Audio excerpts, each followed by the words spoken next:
I have been collecting Transformers for a while now. Almost 10 years, in fact. It all started back in 2016 when for some reason I was in Toys R Us. I think I was probably like getting a Nerf gun or something. I don't know. I used to be really into that. Or maybe knockoff Lego. I don't know. But I saw Titans Return Galvatron in all his non-existent glory sitting on the shelf. It's only $30 Canadian. I loved the Transformers movie when I was a kid.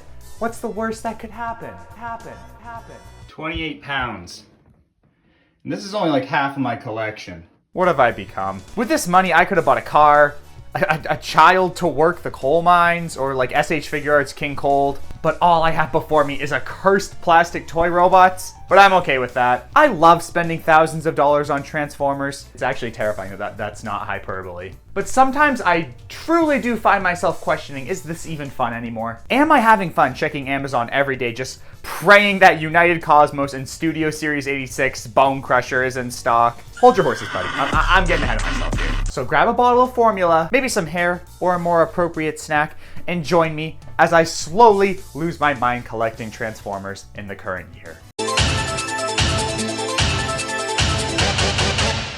So first off, let's get everybody up to speed here about what's going on in Transformers right now. So at the moment, we've got a few ongoing lines. We've got Age of the Primes succeeding Legacy as the main Generations line. And like Legacy, it's just become kind of a catch-all. Multiple different continuities on display here, but the main feature is that we're going to be getting figures of all 12 Primes because it's Age of the Primes. We've also got Studio Series, which aims to bring your favorite characters from the big screen and now games into your little dirty, grimy hands. Initially, Studio Series was pretty much all Bayverse figures, but now those are kind of a minority, and its main focus has been like the 86 movie and toys for games that don't exist. RIP Transformers Reactivate. You know what though? I heard the guys who made Space Marine 2 are making a Transformers game, so that could actually be peak. And as of this video, the Earthspark toy line is still going for the babies, but we are big boys here, and we collect toys for adults, like the Flying Shark. That's the stuff we like. There's also the line formerly known as Masterpiece and Third Party, but my wallet can't really afford those guys. Also, while I was editing this video, they announced another baby line, and it's called Cyberworld. It kind of looks like Legacy for babies. Yeah, that's it. I don't really care. Okay, so now that you've got the gist of the collecting scene in current year, let's talk about why sometimes it feels like I'm having my teeth pulled, put back in, and then extracted again, but this time with sharper instruments and no anesthetic. Now, to be 100% honest, I don't know if this is just a Canadian thing or just a region of Canada that I'm in, or if it's an everywhere thing. You'll have to let me know. But for the past few years, the distribution for me has just been a living hell. Outside of privately owned small businesses, there are like 4 ways to get Transformers in Canada. The 4 horsemen of the apocalypse, if you will. But Amazon is going to be your main squeeze. Jeff Bezos' big bald head can store a lot of Transformers, and sometimes you can get some pretty decent discounts on guys that are not selling. That's how I got these bugs. And this is where I get like 90% of my figures. Go capitalism, woohoo. But everything is not perfect in Bezos land. Now, I don't know if this is an issue for everyone, but pre-ordering figures is like having your hairs bitten off one by one by Jeff Bezos' wife. If you want to get a pre-order for any G1 cartoon figure, get your horse ready for the races, because you are animals and somehow managed to sell out the pre-order stock within like an hour of it going up. I don't know how that's even possible, man. Like, I still have not been able to secure an 86 Bone Crusher. He's gone. I can't pre-order him anywhere. And maybe this just happens to me, but sometimes I get a pre-order and then like a day before it ships, Amazon goes,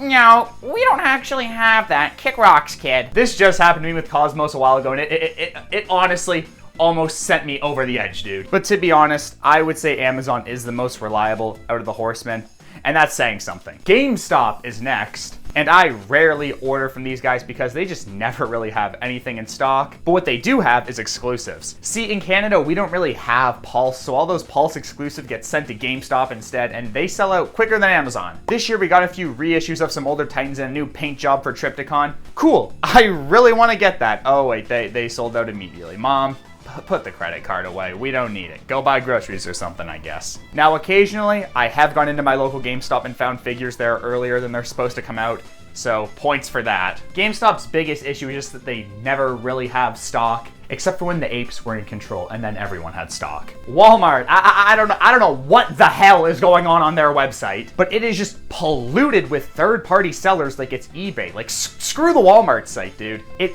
kind of stinks in person too, but sometimes it is the real deal. I have had some clutch finds here, and I just can't for the life of me find a figure online, but like a light in darkness. I see him in the Walmart toy section, and I have to put a kid in the walls of Jericho to get my dirty little hands on Dead End. But that said, my local Walmarts are not up to date with the newest figures. They get new stuff like 3 months later than everybody else, and I'm pretty sure my local Walmart still have Legacy in stock.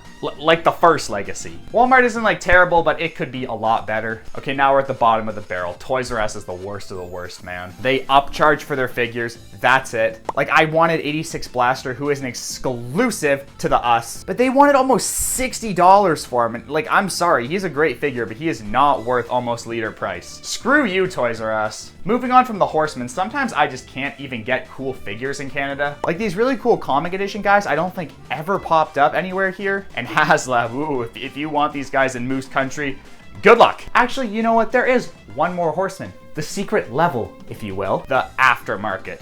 Now, to be honest, I rarely purchase figures here for 3 reasons. Buying open secondhand figures kind of freaks me out. Like, I don't know where it's been or what's been done to it, but that's probably just a me thing. 2, people can go nuts with the prices here. And 3, it means I have to have human interaction, but it's mostly number 2. The aftermarket is great for getting figures from years ago and paying triple the amount they were worth. But that's kind of the name of the game. The older something gets, the more sought after it is, for Transformers anyway, not old people though. So this is cool. What is not cool is when people buy a bunch of figures that are on the shelves now and try to sell them at an inflated price on the aftermarket. If you do this, you are genuinely a bottom feeder, and I will make it my business to fill your pants with plastic explosive. Oh right, and there's also some online stores like Big Bad Toy Store, but that's not really accessible to me because I live here. You know, duties and crap, too much money, bleh. So distribution is not the only thing I have beef with though, and for this one I gotta take you back a few years.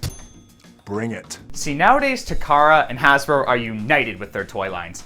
Yes, Takara still makes some exclusive figures, but the figures in the main toy lines are the same. This was not the case for a very long time. Up until Power of the Primes, Takara had their own lines running concurrently with Hasbro's. They had the same toys, but with significantly better paint jobs. Like seriously, night and day. Some of ours just looked gross. Like there was nothing more disheartening than buying Titan's Return Cup, thinking he looked kinda okay, not really, and then seeing the Takara one. Why is it so much better? But this changed with Power of the Primes, where Takara and Hasbro joined forces and started releasing the same toys. And this has stayed the case. But recently we've had an epidemic of getting pretty good figures, and then like a year later getting slightly better versions of them. Like I bought Kingdom Blaster. I like them. But now there's a Studio Series 86 version that just looks slightly better. The Autobot 5-pack is slightly improved versions of all these figures. And United Soundwave, I waited years to get my hands on this guy, only to catch wind of an 86 one on the way that will allegedly be a new mold. The only reason I bought you is because you are better than this one. Now, to be fair, this is kind of par for the course with collecting and just action figure lines in general. Like, yes, there is always going to be better and better versions of these characters released over the years, and that's great. I love having new and improved versions of my favorite characters. I just hate buying a figure and then a few months later there is an ever so slightly better painted version that makes my orangutan brain make me buy it again. Like, you just know I have to get 86 Perceptor version 2. This is just taxing on my little chimp brain. Now what I want to talk about is price. Now it is no secret that Transformers has become a very expensive hobby.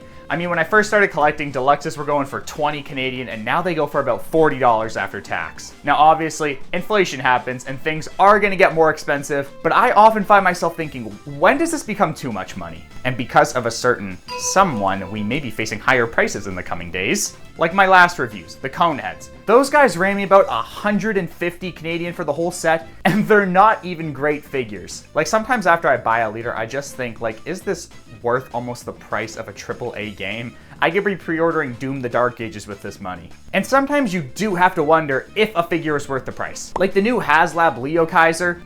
Is it Leo Kaiser, Leo Kaiser? I'm not really impressed with that. Like for the price, we really shouldn't be having hollow wrists. Come on, like what are we doing here? Now I do realize no one is forcing me like at gunpoint to buy these figures. It is all my choice. And I don't have to be spending money, but I do still feel like it's reasonable to acknowledge that this has become a very, very money draining hobby and does not always feel worth it. Except for when it does. Studio Series 86 Optimus is worth every single penny. Hey, remember when I talked about the Coneheads a few minutes ago? Well, that's a perfect segue into my next issue, incomplete sets of characters. Nothing attacks my monkey brain more than missing just one character from a team. Now this isn't really a real issue, but more of just an annoyance. Like why do I not have all the Autobot target masters yet?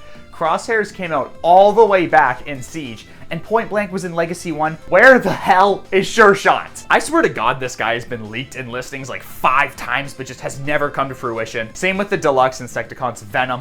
Where are you? Most people probably have Dirge and Ramjet by now, but odds are that very few of you have Thrust. Hasbro, listen closely. Look into my eyes. Tell me the things you blabbing about behind my back. Not need a Siege Prowl reissue. We need Thrust! Skywarp was appreciated though, thank you. And God help you if you were a Beast Wars fan, man. You guys are still missing like a number of characters. This is an issue that time will resolve, but still, Sure Shot just tilts me. Can I please have him, man? So I kind of feel like this has been like a very negative video, so I kind of want to end it on just a positive note. The community.